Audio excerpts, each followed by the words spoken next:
Conversamos con el doctor Marino González, médico experto en temas de políticas públicas.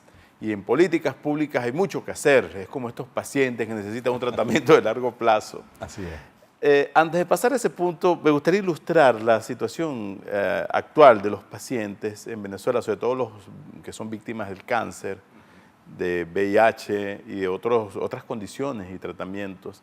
Entiendo que en estos días se ha complicado más la situación, doctor. Sí, totalmente. En el país, un paciente, tomemos el caso del cáncer y VIH, que son personas que requieren tratamiento diario en determinadas condiciones. Bueno, si usted tiene una provisión de medicamentos y esos medicamentos están sujetos a todo lo que significan los problemas cambiarios, la adquisición de divisas, el pago de esas divisas y la distribución, pues obviamente al final del día el que va a tener el problema es el paciente porque no va a tener el acceso.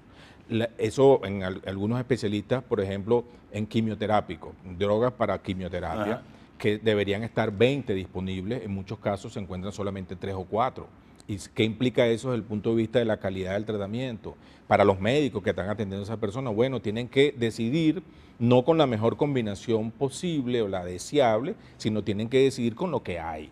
Y eso, por supuesto, los efectos que tiene en las condiciones de vida o en la sobrevida de esa persona es lamentable. Entonces, eso, digamos, el tema de salud tiene efectos en el corto plazo, pero también tiene que ver con los temas de atención de mediano plazo. Las enfermedades relacionadas con la salud mental, los pacientes con depresión, los pacientes con depresión que puede ser menor, depresión mayor, los pacientes con esquizofrenia, los pacientes con trastorno bipolar, que necesitan también tratamiento adecuado, pues que de eso se conoce poco, porque la mortalidad por esas causas no es muy alta, pero resulta que en Venezuela podríamos estar hablando, como en muchos países, de que el 25% de las consultas que tienen que ver, que se hacen en el sistema de salud, están relacionadas con temas de salud mental.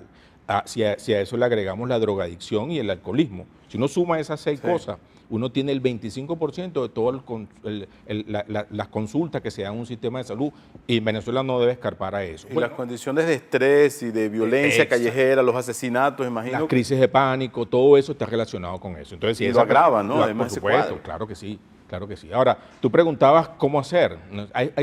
Primero... Pero antes de volver a eso, ¿cómo hacer? En los últimos días ha escaseado también mucho los remedios para estas personas con tratamientos. Bueno, es que en Venezuela... mentales. Sí, totalmente. En Venezuela, mucho, por lo que señalaba, si uno va a un hospital público, los hospitales públicos, porque también esto es un tema de la inequidad que hablábamos antes. Hoy en día se producen más y mejores drogas para problemas de salud mental que están disponibles. Ahora, si un hospital público que tiene una caída de sus recursos y una droga que cuesta 100 versus una droga que cuesta 5, siendo la que cuesta 5 de menor calidad, los recursos para comprar los medicamentos de 100 pues no van a estar. Entonces, ¿qué pasa? Se compran los que cuestan 5, pero que tienen mayores efectos colaterales a las personas que tienen el determinado problema. Entonces, un paciente joven, una persona con esquizofrenia de 22, 23 años, no puede estar tomando de drogas iniciales, de su droga para tratamiento, las mismas que hace 50 años.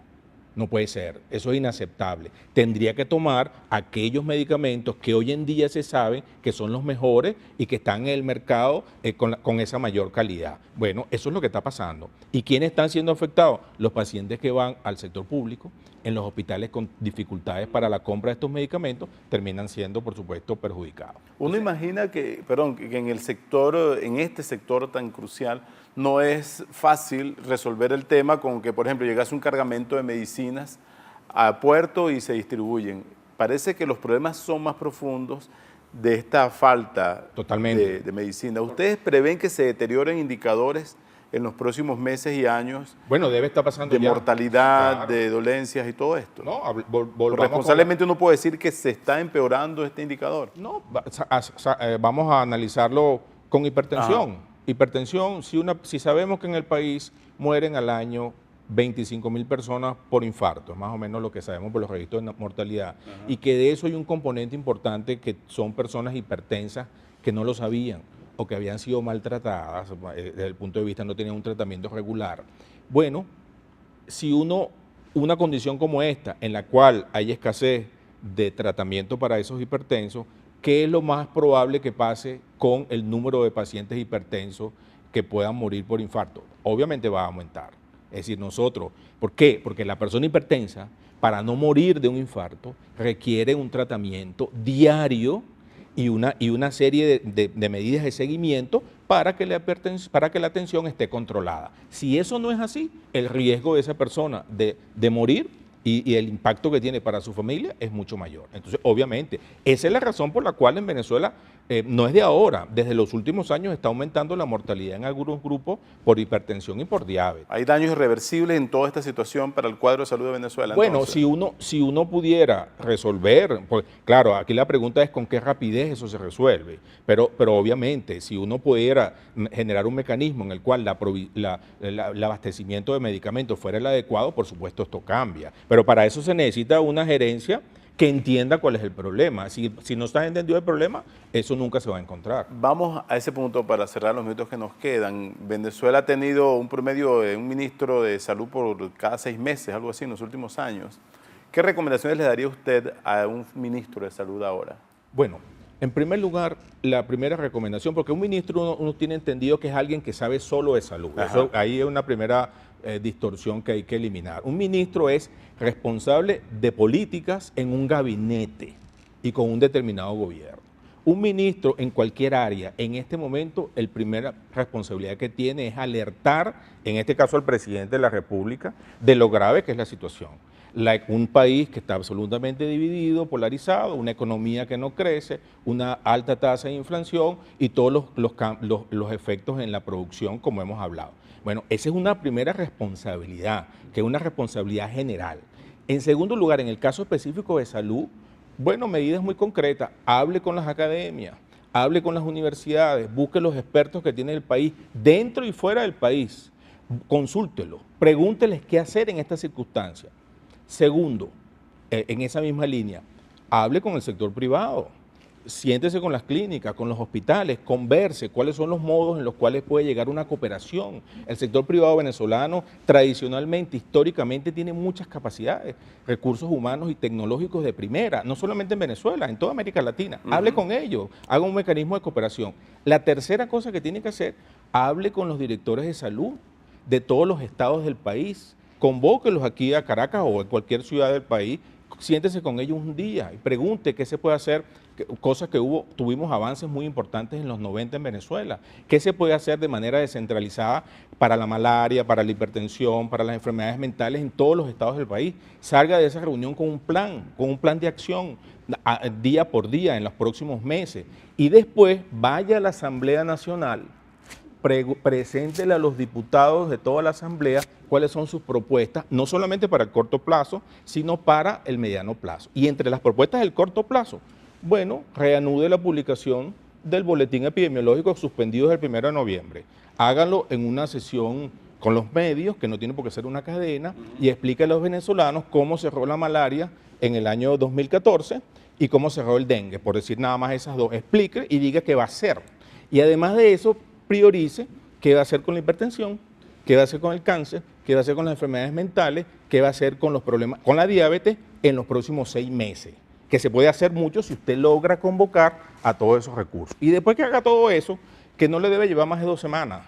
O sea, una persona que tenga claro lo que hace, eso lo hace en 2 semanas, porque tiene que reunirse con una gente, simplemente necesita un buen teléfono, un buen apoyo y citar a la gente para que vaya a las reuniones. Y lo último, vaya a la Asamblea Nacional, a esos diputados y usted le explica por qué el país desde el año 99 no ha hecho las reformas que tiene que hacer, que están en la Constitución, y presente un plan para los próximos 2 o 3 años.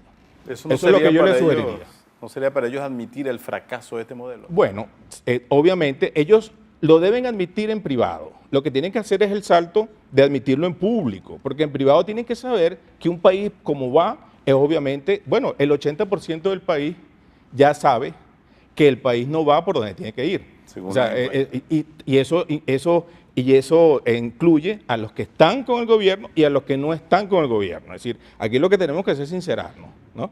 El gobierno tiene que sincerarse con el país y tiene que decir, efectivamente, bueno, si lo que está haciendo obviamente está equivocado.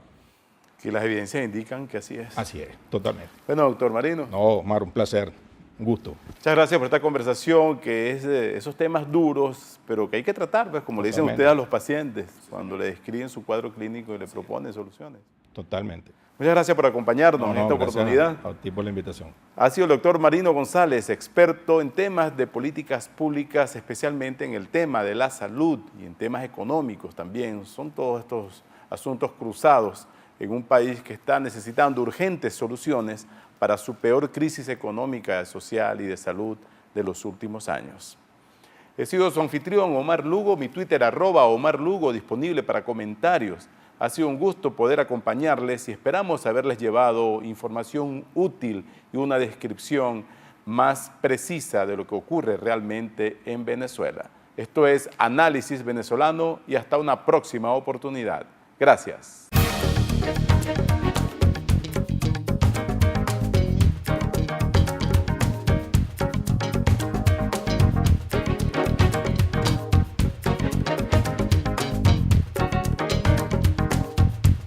Quality Engines, elestimulo.com presentó